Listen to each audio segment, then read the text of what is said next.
and gentlemen, let's get ready to rumble!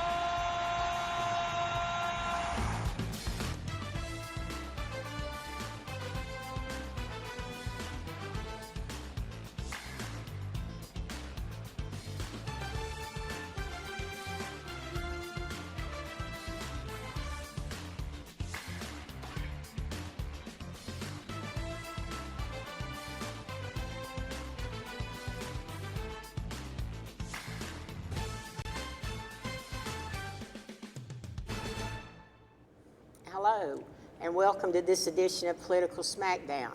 Thank you for taking the time to tune in to be with us, and we hope that you learn something, maybe have a laugh or two for the next 30 minutes.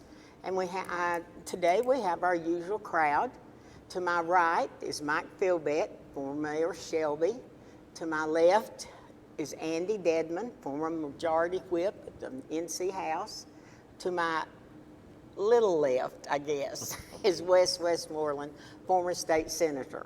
Well, guys, we just jump right into it.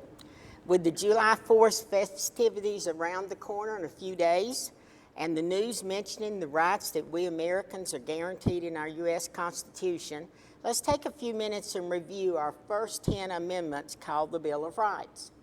Now, these were adopted in 1791, several years after the Constitution, and after our founding fathers decided we needed to have a more about the rights of citizens at the very beginning of the Constitution. And the first one is one that we hear about quite a bit, that Congress shall make no law respecting an establishment of religion or prohibiting the free exercise thereof. Remember, the Pilgrims came to America for freedom of religion and others. Or the abridgment of freedom of speech, and of course that's one that you hear about with people expressing their opinion, or of the press, that's where the journalism comes in, or the right of the people peacefully to assemble. And again, we were so pleased of the peaceful assembly of the No Kings celebration, or the civil disobedience, or whatever you want to call it, and also the right to petition the government for redress of grievances. This is all in right number one. All right, Andy, what about... Before you go to Andy, I just have to say it's nice to have a career, a job that is guaranteed in the Constitution and you or anybody else can't mess with. Freedom of the press. Wes, I'm a big proponent of freedom of the press. I know you are. I don't think you know who I am. I Are know you sure you are. you know who I am? Yes, ma'am, I do. All right, Andy, talk about Articles 2, 3, and 4. All right. The second one is right to bear arms. Now, boy, there's always a discussion about this one going on. And I see you brought your bare arms. I did. I carry them everywhere I go. Mike's got his bare arms. A well-regulated militia being necessary to the security of a free state, the right of the people to keep and bear arms shall not be infringed. Now, you know, there's always discussion about this, that people should have the right to have firearms. Basically, the way a lot of people read this is to keep the government straight, make sure that they don't come and try to take away their people's rights, their property, or whatever. And, you know, this has been going on for how long? Decades upon decades upon decades.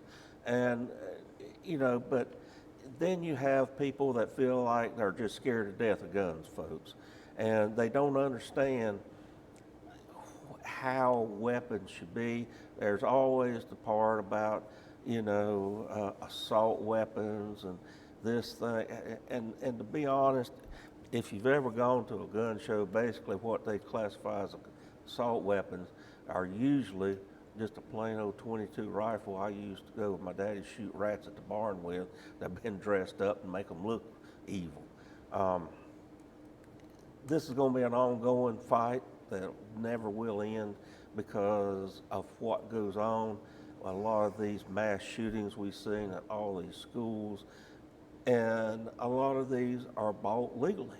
And that's the scary part that we come in, that how do we try to keep these people that just go out and do these crazy things that people just don't understand. How in the world can somebody come up with the idea to take a weapon to go out and kill dozens and dozens of people?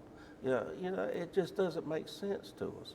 I mean, Wes, I can remember when I was in high school, you could go out into the student parking lot, and there was a lot of those guys that had gun racks in the back of their trucks, and nobody ever thought about bringing a gun in. I mean, nobody considered that. But boy, has times changed now. But this is going to be something that's going to be going, discussion, I don't know, will ever end. But we are guaranteed by our Bill of Rights that we shall be able to have and bear a weapon. So that will continue on, but it is guaranteed. Moving on to the next one. Amendment 3, quartering of soldiers. Now this is one you don't really see, but this was a big sticking point back in the day because British soldiers were quartered in people's homes. Whether they liked it or not, they just, you come in and there's old George sitting there in your bed asleep. And you're wondering, what is he doing here? They could just come in anytime they wanted and take over your house. No soldier shall in time of peace be quartered in any house without the consent of the owner, nor in time of war, but in a manner be prescribed by law. So something that was very close to the heart of concern. Well, I don't know if we've ever had that problem around. I don't know, maybe in the Civil War, maybe. I don't know, but that's something we just never have seen. Amendment 4, search and arrest. Now, this is still going on these days. The right of the people to be secure in their persons, houses, papers, and effects against unreasonable searches and seizures shall not be violated, and no warrants shall issue but upon probable cause supported by oath or affirmation, and particularly describing the place to be searched and the person or things to be seized. Well, this is probably to me one of the most important. It just keeps law enforcement from just deciding to knock down your door and come in and start rifling through all your possessions and coming in for no reason. It has to be a signed warrant by a judge, specifically what they're looking for. They just can't come in on a fishing expedition looking for something of anything. Now, there are such things, I believe, as a no-knock warrant, that if they're coming in, that a very high-risk type thing, that there are something that they can, but you cannot just come in just because you want to. And to me, this is a true protection of the right of you being safe in your own home and the protection of your family and yourself and your own privacy. To me, this is one of the most important rights we have, Betsy. Good, Andy. Thank you. All right, Mike, do 5, 6, and 7. Well, 5, 6, and 7, the 5th, 6th, and 7th Amendments basically relate to protecting various rights that are related to criminal and civil legal proceedings. 5th Amendment begins, no person will be held to answer for a capital or otherwise infamous crime unless there is an indictment of a grand jury, except in cases that arise if they're in the military, militia, wartime, and so forth. Nor shall any person be subject for the same offense to be twice put in jeopardy. And the final thing that I think is important in that one is that nobody can have their private property taken for public use without just compensation. And one of the things to remember about all of these amendments, they were nationalized from the beginning and applied in all the states. And Wes will get to the one that if it wasn't in these, it was left up to the states. But basically, you can't be tried twice without additional evidence. The governments at any level can't take your land or houses, even for public use, without just compensation. The 6th Amendment basically guarantees the right to a speedy and public trial and the right to have a lawyer or counsel and the right to confront those who are testifying against you. In other words, cross-examination and examination are guaranteed rights. You got the right to trial by jury, and wherever the crime occurred in that state or district, and you got the right to have witnesses in your favor, and you got the right to have legal counsel in all the states. The seventh commandment basically has to do with the right to a jury trial in certain civil cases involving monetary value, what we call civil cases. In these suits at common law where the value is over $20, Andy, I wonder how much that would be in today's dollars if it had been specified. The right of a trial by jury shall be preserved, and no fact tried by the jury shall be otherwise examined in any court than according to the rule of common law. So these are three amendments that protect our rights in criminal and legal proceedings. All right, thank you, Mike. All right, Wes, round it out. All right. Well, the Eighth Amendment deals with excessive bail, which shall not be required, nor excessive fines imposed, nor cruel and unusual punishments inflicted, which builds on all the others saying if there are warrants, if papers are searched and something found, it's got to be commiserate with the problem, at least until there's a jury trial. The Ninth Amendment, the enumeration of the Constitution of certain rights shall not be construed to deny or disparage others retained by the people. In other words, the Constitution matters. And the 10th Amendment, and this is the one that I think is most ignored by our courts and by our fellow people. The powers not delegated to the United States by the Constitution, nor prohibited by it to the states, are reserved to the states respectfully or to the people. In other words, there can be no federal Department of Education, Betsy. It is unconstitutional because it is not listed specifically in the Constitution. Now, we can run an amendment and that says we want a Department of Education, and if that's passed by appropriate measures, then we can have one. But under this, Department of Education and so many other programs may not be managed by the federal government. And I think that's one, if we got back to that one, we'd be a whole lot better off in America today.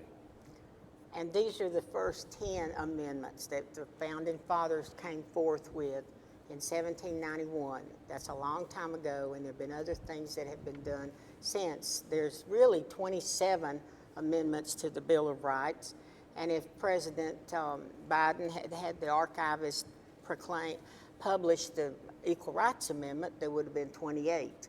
But there are 27 right now, and there may be more, but this is, it's always good to look at the Constitution. It's hard to read the way that they wrote back then.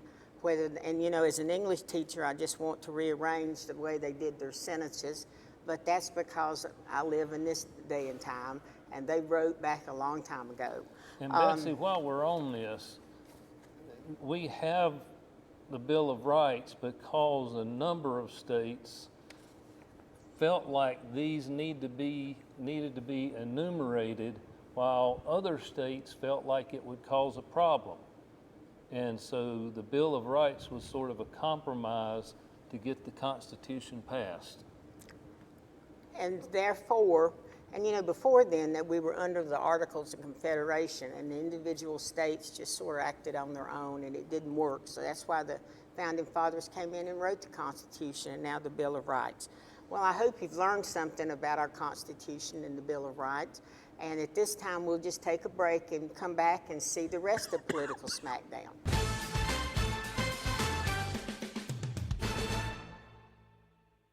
Tune in to Senior Moments here on C19 TV. I am Jackie Sibley Newton with Terabella Assisted Living. Whether you are a senior planning for your own future or helping someone make decisions, Senior Moments has got information to share. We talk about the wealth of services, activities, and healthy living options available to you here in our area.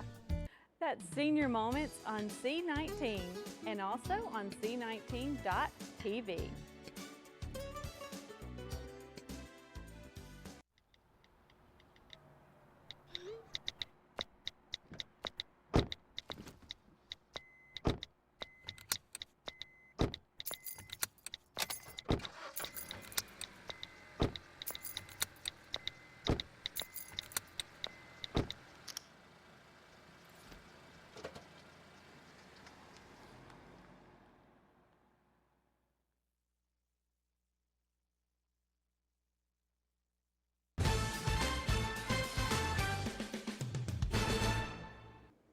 Welcome back to the rest of Political Smackdown today, and thank you for joining us. Moving on, there's good news from Raleigh for Western North Carolina. Helene, the relief funding is to move forward despite the budget impasse. $450 million has been decoupled from the state budget. How does this work when we thought it was tied up until the budget is complete? And if you'll remember, the pictures that you're seeing is my hometown Lansing, and that's like 17 feet of water that came through there whenever, and there's my home church, Tuckerdale Baptist. You can see it all around it, and on the sides now where the water's receding, and they lost their bridge, which was up several, you can see right there, and they had to go to service, wade in the creek, as they say. But now it's built back. But the devastation is that's just my own personal memories of it, and it was awful. And so and now the money has been released. So Andy, how did it happen? Well, that's really not that hard to do. They just bifurcated it out of the budget as it was, and since it's already Helene reserve fund is already there, it's no big problem about passing it out, send it signed off on, and go ahead and fund it. There are some people that make the point, well, since there already is a reserve fund there, it actually has been appropriated. It's not a new appropriation, but still the money has to be signed off on. So to keep, cross your T's, dot your I's, everybody has to sign off on it. So, and who's going to stand in the way of giving those people some kind of relief? So it had to be done, so it wasn't no big deal about it. You can look at some ways the way they've had to do the budget in previous years. They kind of did a piecemeal kind of stuff, but this one, this was pretty easy to do. It was cut and dried, so you didn't really see a lot of muss and fuss about it. Well, I didn't think Berger was in favor of it to start with. Well, I think it was more because everything else was tied up in it. But let's face it, when you've got the governor is moving it, the House is moving it. I mean, how do you stand up to something like that? And especially when you got your own people in your own chamber that got their own. They're catching grief from back home. You've got the House over there. You've got people over there. They've got a ton of people that are having all kind of problems, and you just can't stop and worry about some of that. And why Berger had an issue?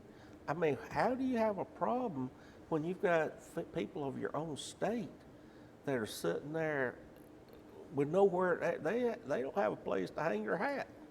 So why start playing politics? I think it looked too bad for him to say much of anything.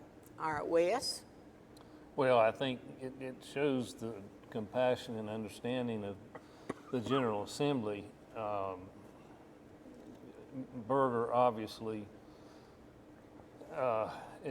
for a period of time, that was a little bit of leverage to try to move things on a little bit more quickly, but I don't think there was any doubt this money was going to come. It was going to come quickly. Like you say, it had already been appropriated, it just hadn't been released. Now it's been released, and everybody's anxious to get as much help to Western North Carolina as possible. And get as many lives back in a reasonable order as possible. And I'm glad they did this. Okay, Mike? Well, I think these guys have pretty much covered it. Berger initially thought that would be leverage to get the budget passed by June 30th. Then when the House came out with the budget so radically different than the Senate, they haven't been able to find the compromise point and will not by June 30th. And if you see this show, we're approaching June 30th or after it. So it's going to be one of the few things they can all agree on is Helene relief. So they just did it. As Andy said, it's not that big a deal if they're of a mind to. And I think what Wes said is right too, is it's no longer leverage. Everybody wanted it. Berger wasn't going to stand in the way. And Wes, of course, you know Berger, you served in the Senate with him. And that leads us into the next part. You know, what about this stall budget? Will we have one adopted soon?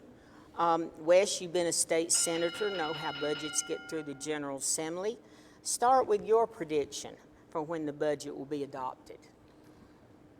Well, last I read, the goal was still by July 4. Andy, how many times have y'all had that goal and wound up Halloween? I have been there Halloween. I sure have. You never know. Hopefully, cooler heads will prevail. They're not that far apart on the budget. But there's a lot of gamesmanship and people trying to get for this and get for that. And the reality is, you know, we've spent down a lot of our rainy day savings account. Thank goodness Republican leadership had built it up so that we could get this kind of relief in more quickly. Andy, didn't we have a rainy day fund always when the Democrats were there also? We started having one in the early 90s. I remember that. All right. Mike? Well, the budget is stalled, I think, mostly because too many Democrats voted for the House version, and Berger's not going to have any budget that looks anything like that many Democrats would vote for. I'm just telling you what I think is the truth. By voting for it, they were in on But they've got to have at least one Democrat in the House and all the Republicans and whatever they eventually come up with.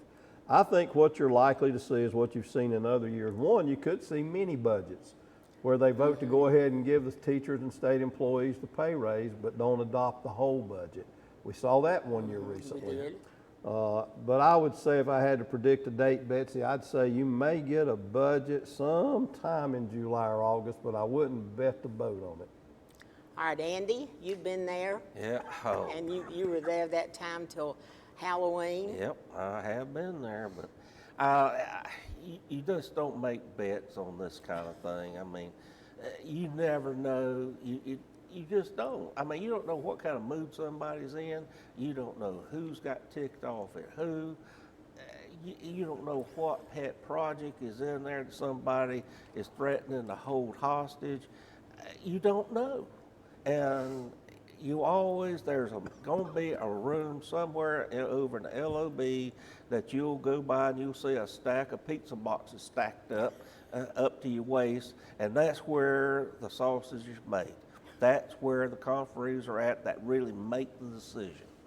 And that's where somebody's going to finally have to decide.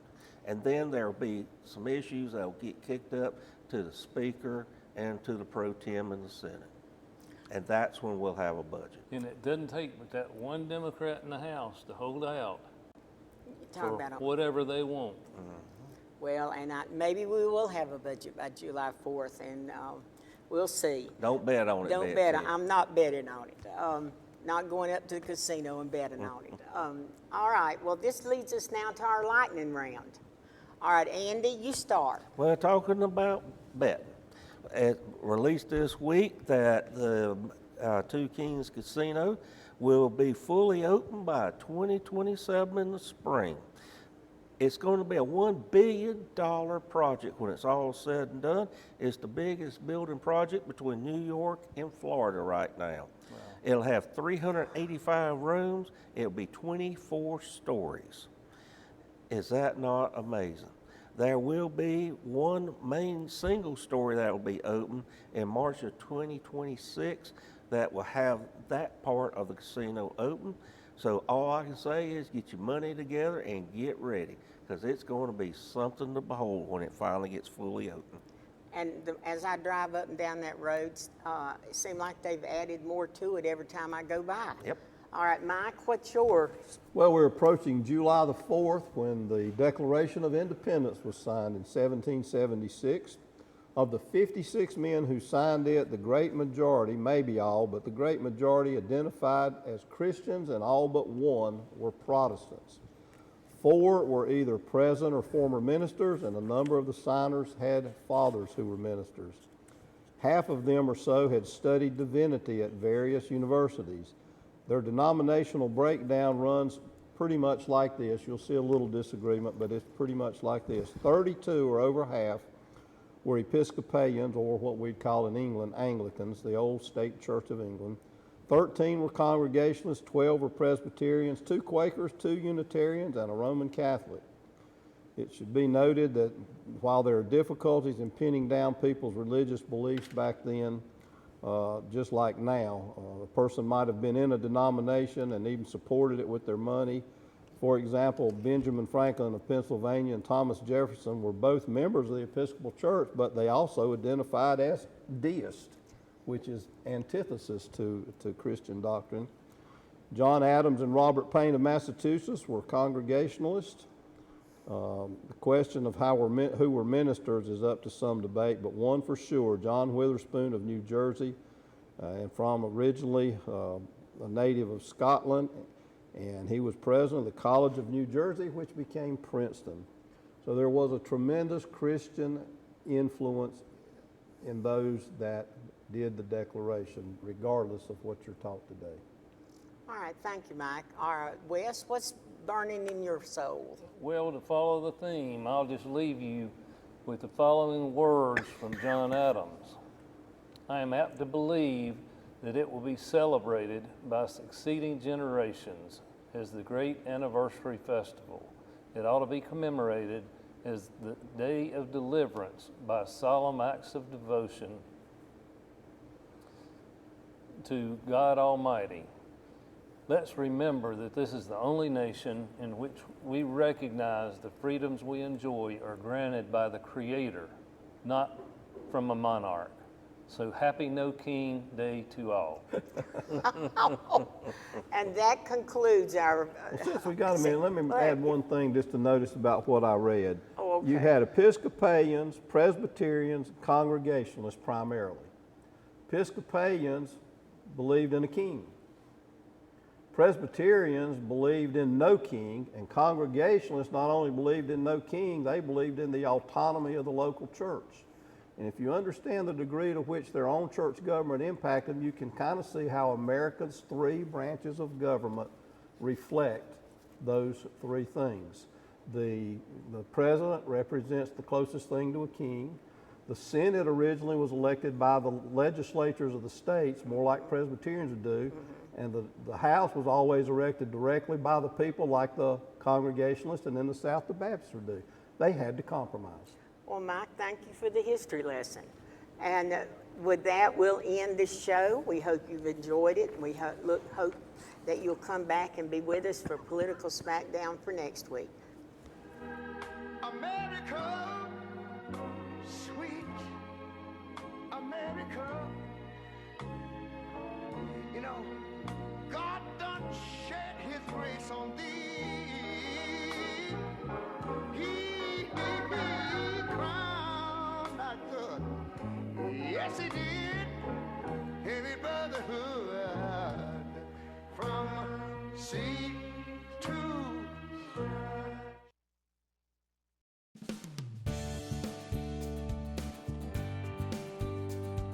Hello, I'm Jason Hurst, and I have the great honor and privilege of serving as president of Cleveland Community College. And I want to thank you for watching C19 TV, Cleveland County's hometown channel.